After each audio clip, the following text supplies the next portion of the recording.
We are live. No, just so you know. Yeah, it's close, but it's not published. It said publish, and I just hit Okay, publish good. just Good. now. So, yeah. No, you're over yours up. Yeah. We got you over yours.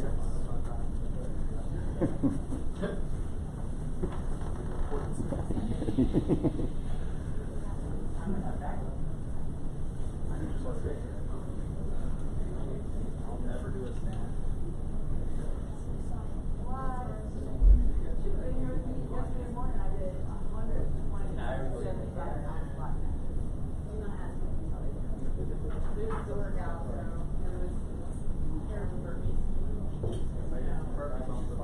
Right?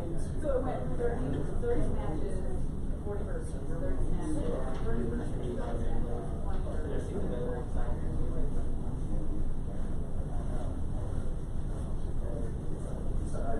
Standing there with a sign that says YouTube Live.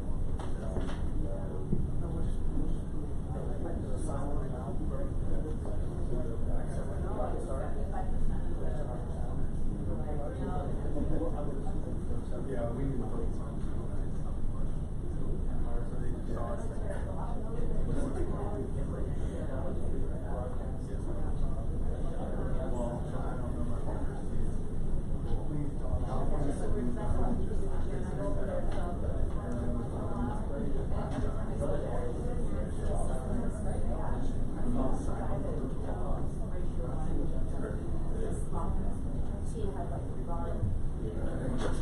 It's a Friday.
Every time Joe does Joe's hair, this Joe comes in.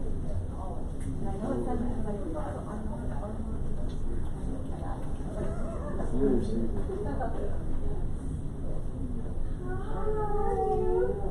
Part of the chief said, we are my seat right there. I'll sit right here. She's got, there's seats up there. Yes. And we are live. We're live now? Just have to sit across from there.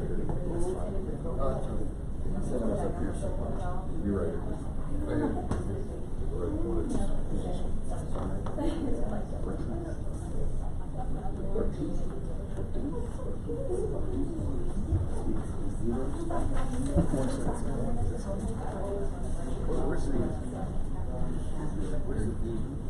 You're good right there. Right here.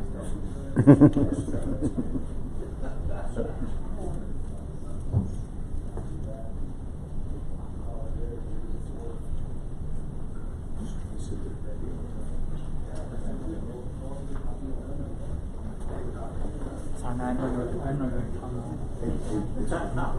You sit up there. I think she ran in the inning season, so I think COVID, I thought it was like that. Glaring.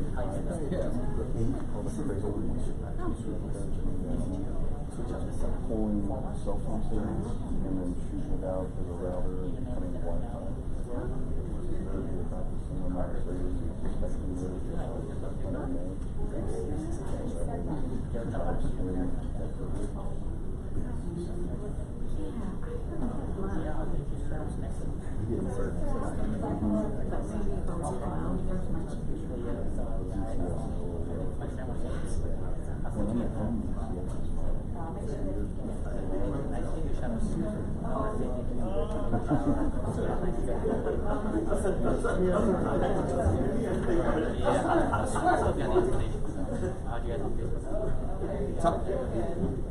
Thank you.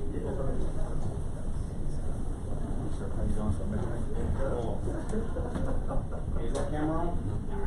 It's live. Get your mask on. Yeah. There's Yep. Roger. okay. Spread out.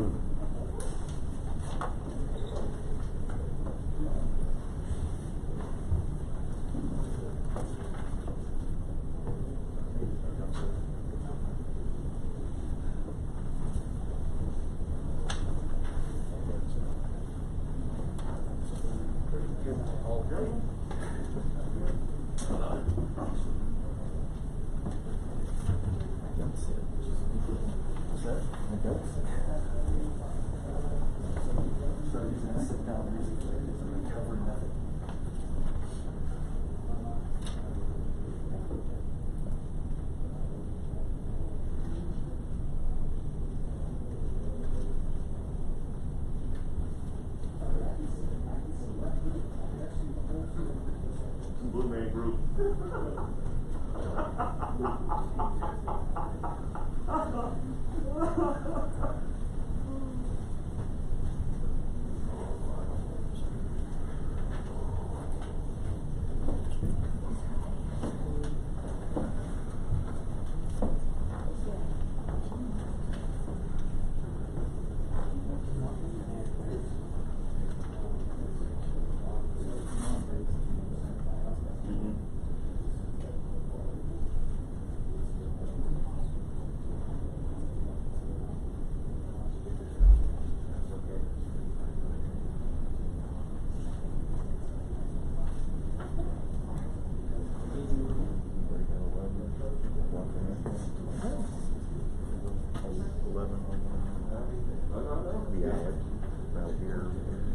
Ladies and gentlemen, the ceremony will begin in 2 minutes. Please take your seats, remove any security badges, and place electronic devices in silent mode.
Good morning, ladies and gentlemen, and welcome to the Joint Task Force North Change of Responsibility Ceremony.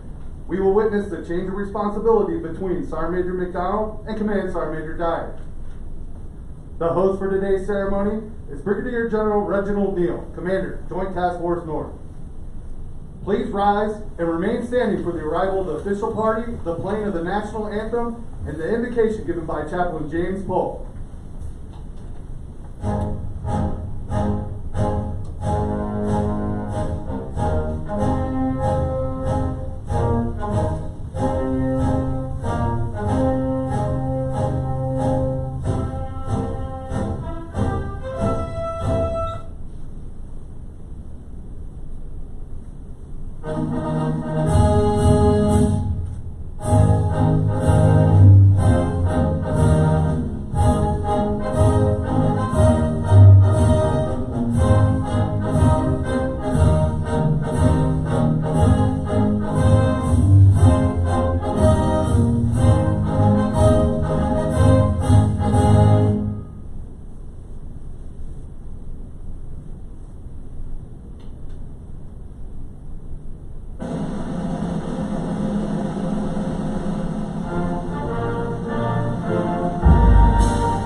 Please join with me in prayer according to your faith tradition as I pray in mine. Let us pray. Eternal and everlasting God, we gather this morning, soldiers, civilians, family members, and friends, to honor you and to pay tribute to the leadership of great leaders. Almighty God, we ask your blessings on this occasion as responsibility changes hands. As Sergeant Major McDonald comes to the end of his tenure, we look back and are thankful for his concern, for his troops, his soldiers, his example as a leader, and for his loyalty to his superiors, peers, and subordinates. Bless his family as well for their unwavering support and sacrifice. As they move on to a new place, give them safe journey and excitement for the possibility of new duties. And we ask that you grant our incoming Command Senior Enlisted Leader, Command Sergeant Major Dyer, the gifts of wisdom, courage, and strength. May his time of leading Joint Task Force North be one of blessings for him and all the soldiers and civilians of Joint Task Force North. Grant his family patience with the long hours, understanding with the awesome demands, and loving support with the effort required to function at such a commanding level of leadership. This we pray through your Spirit who leads us and gives us wisdom to lead others. It's in your most holy name we pray. Amen.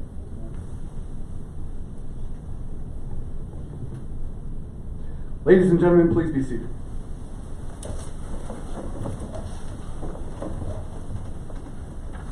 The members of Joint Task Force North would like to extend a warm welcome to our distinguished guests watching today.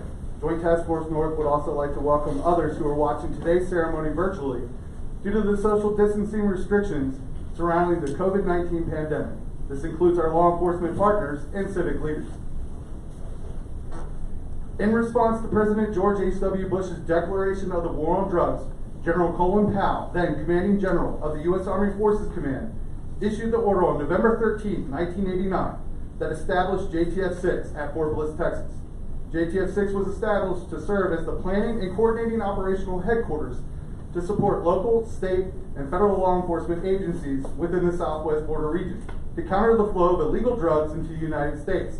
On September 28, 2004, JTF-6 was officially renamed Joint Task Force North, and its mission was expanded to include providing homeland security support to the nation's federal law enforcement agencies. The tactics, techniques, and procedures that the command developed over the years in the war on drugs contributed immeasurably to the accomplishment of JTF North's broader new mission of combating transnational threats. From its inception as JTF 6 to its evolution as JTF North, the command has completed over 8,000 missions in direct support to the nation's local, state, and federal law enforcement agencies and counter-drug task forces. JTF North's Homeland Security support role is articulated in the following mission statement. Joint Task Force North supports federal law enforcement agencies in the conduct of counter-drug, counter-narco-terrorism operations and the U.S. NORTHCOM Theater of Operation to disrupt transnational criminal organizations and deter their freedom of action in order to protect the homeland. The JTF North staff of the Department of Defense professionals are committed to accomplishing the command's mission. Their dedication to Homeland Security support role is best summed up in JTF North's motto, protecting the homeland.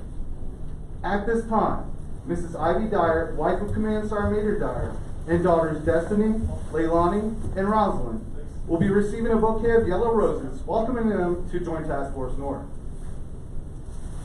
Yellow is the color of new beginnings, and it symbolizes their arrival to Joint Task Force North and the Fort Bliss community.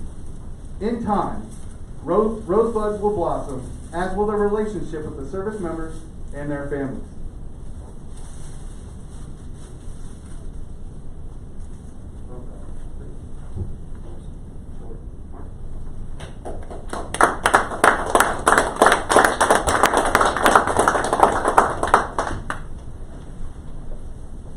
The non-commissioned officer is the backbone of the military.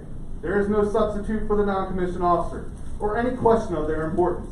When they are exceptional, their units are exceptional. It is the senior enlisted leader from whom almost all unit operations merge. Their principal duty is the training of the warriors from all service branches. They hold formations, instruct senior enlisted members, advise the commanders, and are responsible for the health and welfare of all the unit's warriors. In 1840, the War Department adopted the unique non-commissioned officer's sword for non-commissioned officers of all branches of service.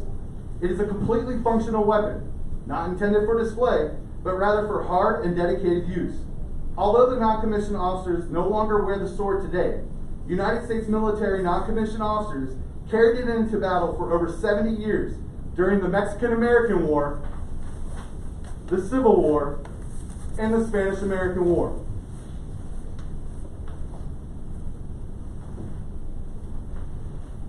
The passing of the sword signifies the relinquishing of responsibility and authority from the outgoing to the incoming senior enlisted leader.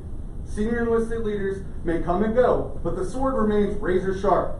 The passing of the non-commissioned officer's sword demonstrates to the warriors of the unit that the outgoing senior enlisted leader has passed the mantle of leadership and responsibility to the new senior enlisted leader. This also signifies the passing of the loyalty of warriors to their new senior enlisted leader. Ladies and gentlemen, the official party will now conduct the passing of the non-commissioned officer's sword.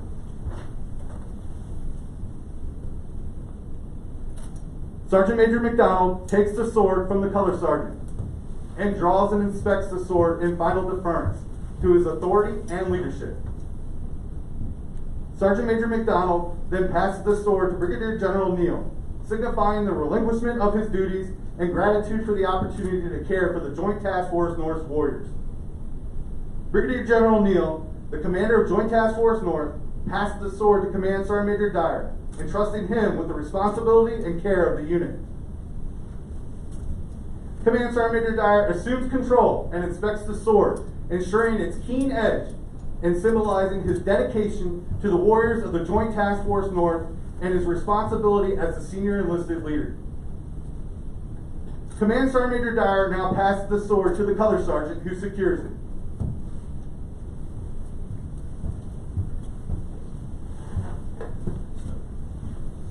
Ladies and gentlemen, Brigadier General Reginald Neal, Commander, Joint Task Force North. Before first I'd like to acknowledge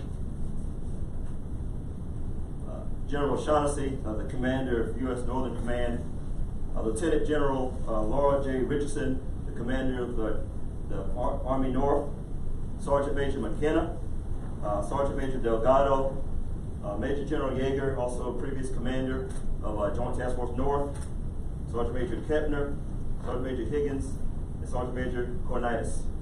Before I begin my remarks, I'd like to direct Sergeant Major McDonald to post.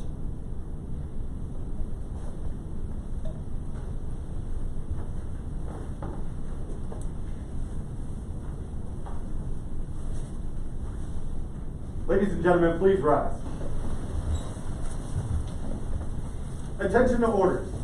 To all who shall see these presents greetings, this is to certify that the Secretary of Defense has awarded the Defense Superior Service Medal to Sergeant Major Aaron G. McDonald, United States Marine Corps, distinguishing himself by exceptionally superior service while serving as the Command Senior Enlisted Leader at Joint Task Force North, Fort Bliss, Texas, from December 2017 to April 2020.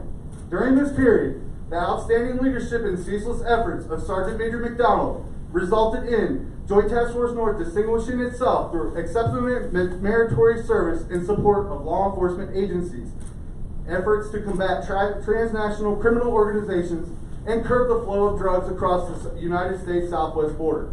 In those 2 years, Joint Task Force North conducted over 150 missions, provided 36,000 hours of intelligence analysts, coordinated over 15,000 flight hours, and trained over 1,271 law enforcement personnel, resulting in the seizure of over 647 million illicit drugs, in addition to providing command and control to over 1,100 soldiers and Marines, supporting the border security missions consisting of over 155 mobile security camera sites stretching from California to South Texas. The distinctive accomplishments of Sergeant Major McDonald reflect great credit upon himself, the United States Marine Corps, and the Department of Defense. Signed, Terrence J. O'Shaughnessy, General, United States Air Force, Commander.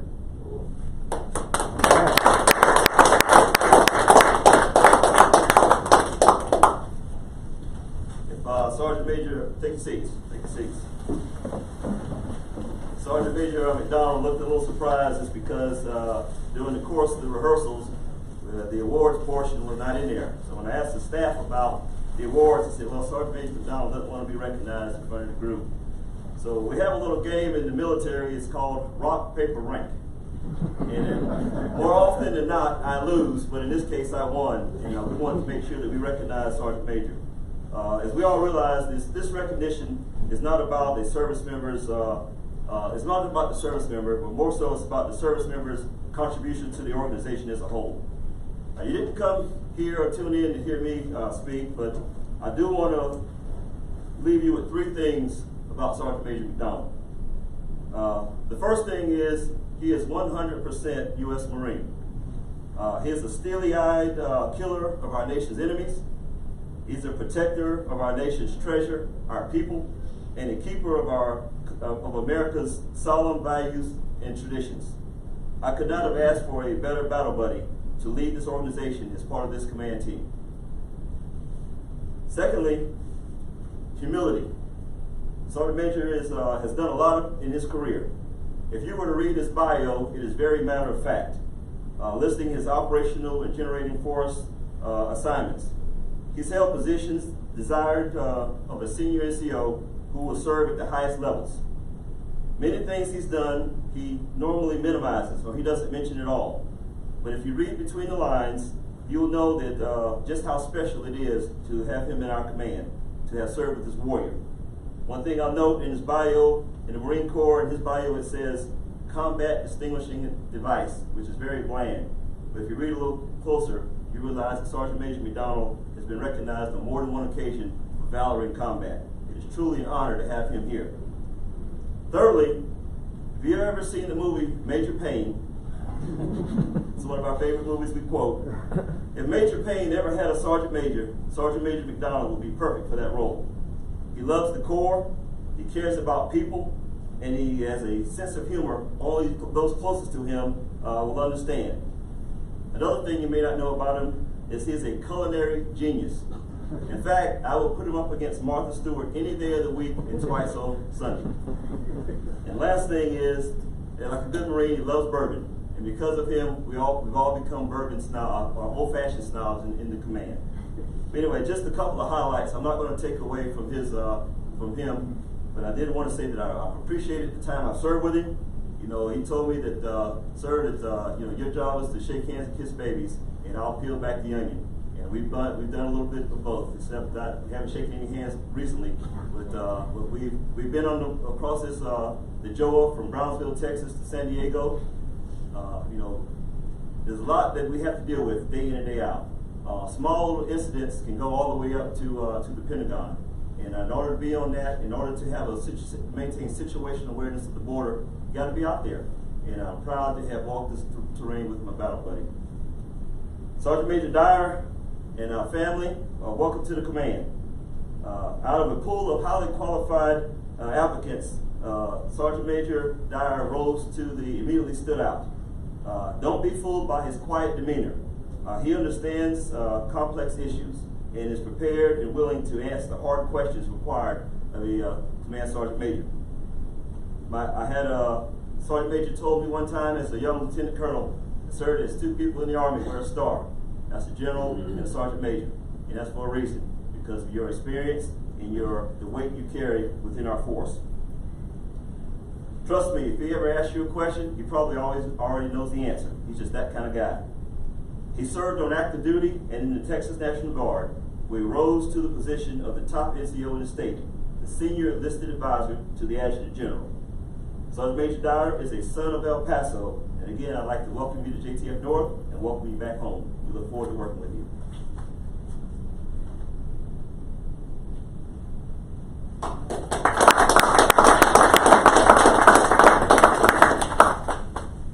Ladies and gentlemen, the outgoing command senior enlisted leader, Sergeant Major Aaron McDonald.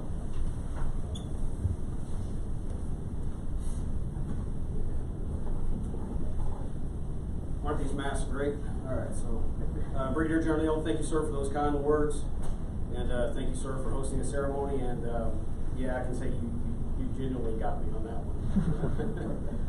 All right, so got it. All right, General O'Shaughnessy, Lieutenant General Richardson, Major General Yeager, Sergeant Major McKenna, CSO Kepner, CSO Delgado, Sergeant Major Wiggins, Command Chief Master Sergeant Cornicius, all of you who are dialing in over the internet. Thank you for taking time out of your busy schedules to join us in this honored day. Also would like to thank all my fellow sergeants majors, command sergeants majors, chief master sergeants, master chief petty officers as well that I've chewed the dirt with, who are also dialing in, as well as my brothers from other commands and sisters from other commands. Thank you for taking time out of your schedules to join us as well. I won't lie, it's a little bit more difficult to sit here and look at a small group of people and having that thing look at you with its red light. It's a little bit more intimidating. I'd rather be standing in front of a few thousand Marines talking to a mass or something like that. Chris, when it's your opportunity to get up here, you let me know what you think when you're done with this. There could be someone thumbing their nose at me right now that wouldn't be able to see it. I mean, you never know. All right, I'm not very good at goodbyes. I don't think we as military personnel in the joint service and any of the services are. I think we deliberately condition ourselves that way because we can't say goodbye. Because we go away too much, and we go off and we do dangerous work. And we need to be able to give our friends, our family, our loved ones the hope and the belief that we'll see each other again. So we don't develop our skills for saying goodbye very well.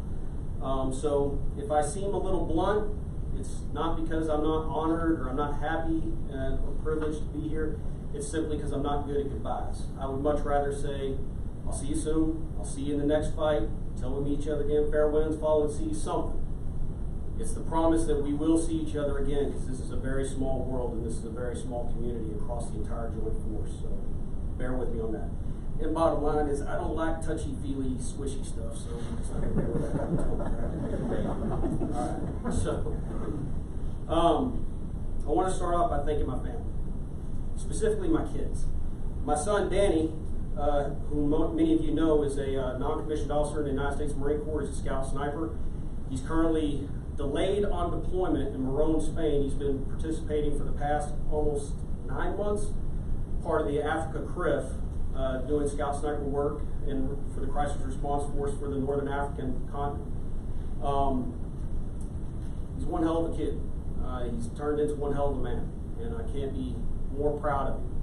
Now, I won't lie, he gets on the phone, he takes his time at least once a week to either reach out to me via text message or app or video call, and he tells me about his woes and his struggles of being stuck in Spain, and how he was 1 week away from the Freedom Bird, and now he got extended on deployment 2 more months, and then I'll promptly remind him that it could always be worse, and then he tells me I don't know what I'm talking about.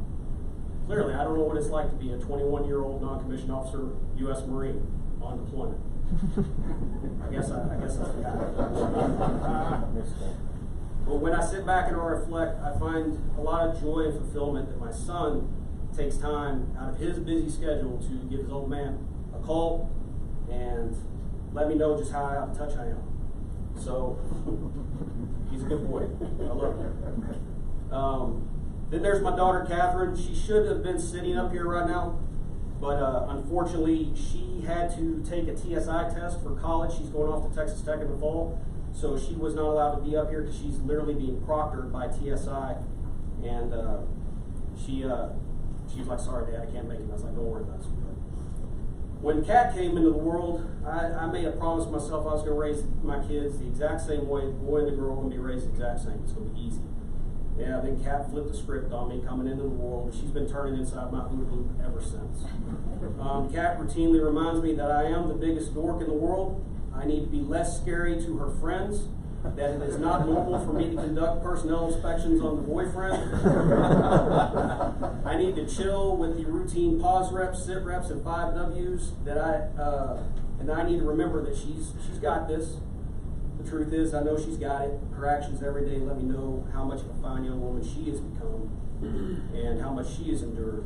Her sacrifices, along with my son's, her earning a spot to Texas Tech University in the fall, graduating at the top of her class, and the scholarship she's been awarded. Both my children made me exceptionally proud. And there are no tears, because dudes don't cry, but my kids would get me close to it, because they are my entire world. So I saw you lean over and talk to Elder Chief. All right. I'd like to thank Major General Yeager. She was the person who hired me onto this job. She, just like CSO Dyer, she had a choice of candidates, and she chose me. And I will always be grateful for that opportunity.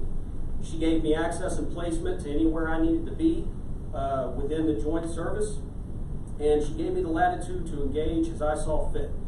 And she gave me an opportunity to give my unvarnished opinion before she made a decision.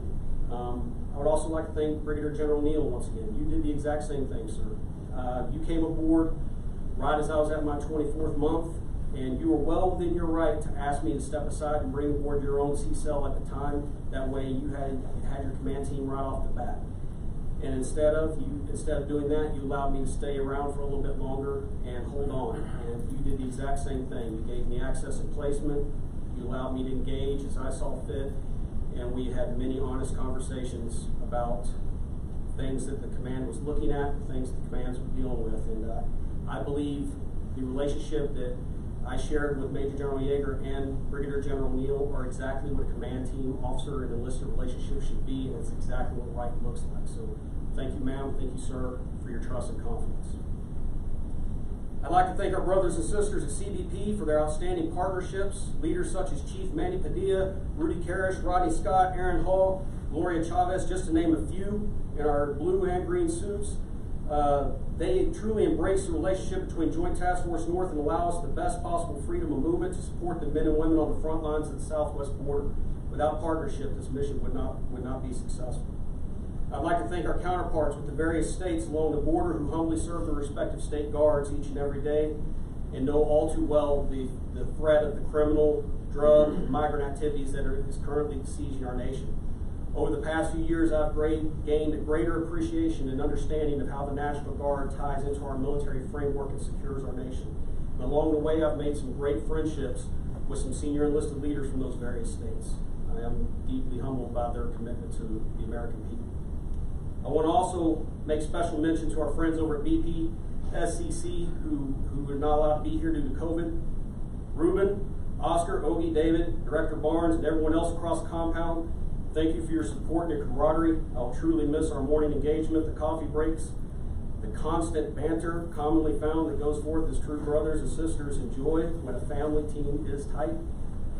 Although not in the room, I want to recognize a few key leaders and personalities to this command, or key leaders or personalities or commands that provide outstanding support to Joint Task Force North. It's Major General Matlock, Iron 6, and CSM Cobb, Iron 7, as well as the Fort Bliss Garrison leadership, Colonel James and CSM Brasher. Thank you for all you do and your unwavering support to the command and our mission. I'll steal a few quotes from the JFLIC commander from when the 310 Patriots changed over with the 3101 Rakasans. And our JFLIC commander at the time, she said, "There's no better place that I can think of to command and control the southwest border than from right here at Fort Bliss." I'll tell you, there's no truer words ever spoken. From the geographical positioning to the physical infrastructure, the accessibility of resources, the location of our partners, the established support mechanism, and most importantly, the long-established relationships that we have with the tenant commands and the tie-ins with the community that our law enforcement partners give us and we give them. It gives this command superb agility to maintain situational awareness and the ability to respond accordingly anywhere along the journey. These facts cannot be replicated anywhere else and are in large in part to the exceptional support and leadership you and your command teams provide to Joint Task Force North every day. Thank you. To Sergeant Major McKenna, who's watching via internet, thank you for your sustained interest in Joint Task Force North, your mentorship, and your sage counsel. I knew whenever I had an issue, I could always count on you to be there to give me your unvarnished opinion. Even when I didn't like it, you were honest and unbiased. Your perspective challenged me to think, and you allowed me to grow. Thank you for always taking the time to hear me out. To Lieutenant General Buchanan, who is currently retired, he's probably hiking the Patagonias right now, wrestling an alligator, or quite possibly riding a great white shark somewhere off the Barrier Reef. When Joint Task Force North came back under the JFLIC for operational control, General Buchanan recognized the talents of this exceptional command. He passed along his intents and he unleashed us to go forward and do our mission. Thank you for your empowerment and your trust, sir, and most importantly, your leadership. To Mr. Smith and Colonel Garcia, the Chief and the DCO, thank you for all you do to support and your dedication to the men and women of this command and for putting up with my antics. I know I probably made you, especially when I got here, I made you rub your head a few times as I challenged certain thought processes, but you always heard me out, and I always knew at the end of the day that we had each other's back, and I will miss our daily conversations as we work the issues of the day. Elma, thank you for being the mother of Joint Task Force North. You truly are. You tie in. I know I scared the hell out of you when I first got here, when I basically made all the wives gasp, and when they first saw the plannings for our first formal. So I think it eventually worked out and everything. So I apologize for that slight scare. I softened up a little bit, but thank you for everything you do as well. To the directors and RST chiefs, I know very well I gave you all some headaches, especially during my first year. I know that I came to the command and I was probably like a tornado causing all sorts of hate and discontent. Thank you for your patience and your understanding. If you had a concern, you allowed me the opportunity to express my viewpoint, then enabled me for us to work together for the betterment of the command, its mission, its people. To Colonel Steinbecker, who's watching over the net, and the men and women who worked very hard to stand up and operationalize Joint Task Force North's newest down trace element, the Mission Command element, Southwest Border. Definitely the right person and the right team at the right time. You've done an exceptional job in working in unique situations, and I am grateful to have the opportunity to watch you work. With the recent addition of Colonel Myers filling in as the Chief of Staff and other supporting personnel, I have no doubt you will continue to enhance Joint Task Force North's C2 capability and demonstrate the utility of this command to the Northcom's portfolio. To the Rakasans, 3101, Colonel T and CSM Albertus, you have set the bar exceptionally high. It has been a true pleasure to work alongside you and observe your troops getting after it each and every day. Your entire brigade, sir, CSM, true professionals in all respect. Thank you for showing us what right looks like each and every day. To the NCOICs of Joint Task Force North, both past and present, thank you for your professionalism and all that you do for the mission and the men and women within your purview. I appreciate and commend your dedication to the fulfillment of the mission and the betterment for the quality of life for the men and women that make the magic happen each and every day. Remember to always assert yourself, employ pressurization to stimulate response to your teams, and most importantly, be relevant in all your conversations. In doing so, the command will benefit from your expertise and continue to improve in every functional area. Finally, and most importantly, to everyone part of the Joint Task Force North family, and I stress the word family, I want to thank you for making this a fun yet rewarding place to work. I'll truly miss walking the hallways, seeing you all, feeling the sense of esprit de corps that you all share. It has been both an honor and a privilege to work with you in trying to counter an enemy that kills more than 70,000 Americans every year. It is humbling to watch you quietly toe the line on behalf of American citizens.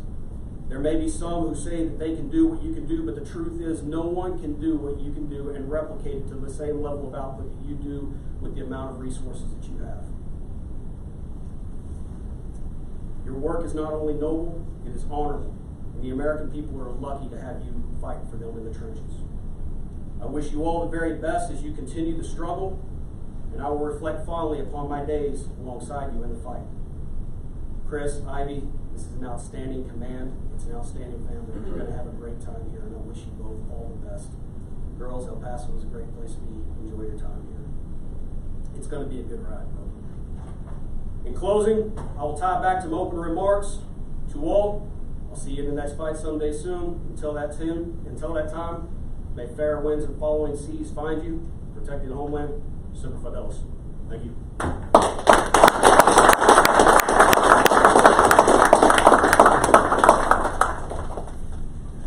Ladies and gentlemen, it is my great honor to present to you Command Sergeant Major Christopher Dyer, Command Senior Enlisted Leader, Joint Task Force North.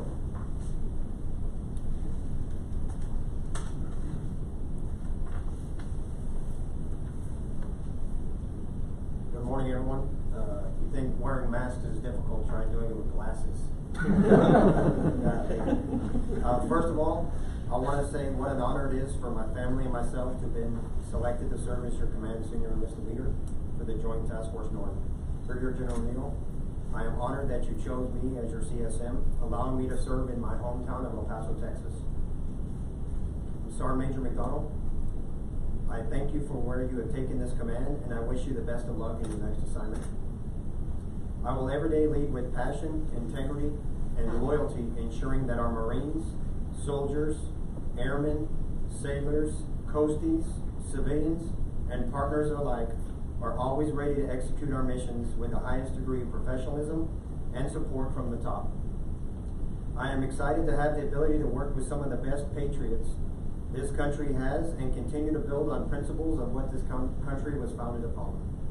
This organization is a testament of what it takes to sacrifice for our country, serving in a capacity to lead the charge, holding true to our motto, protecting the homeland. Thank you.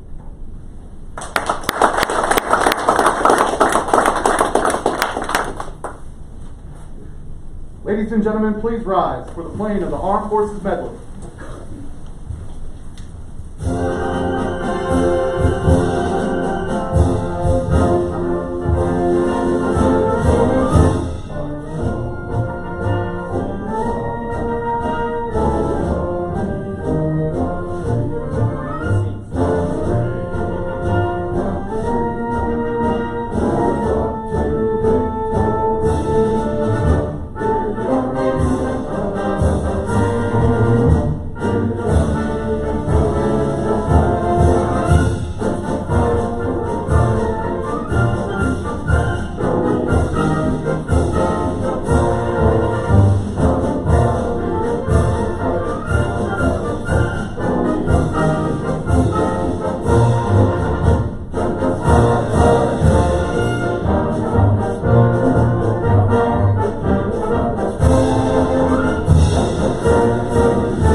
On behalf of Brigadier General Neal, thank you for attending today's ceremony. Please join Command Sergeant Major Dyer and his family here next to the colors to congratulate them.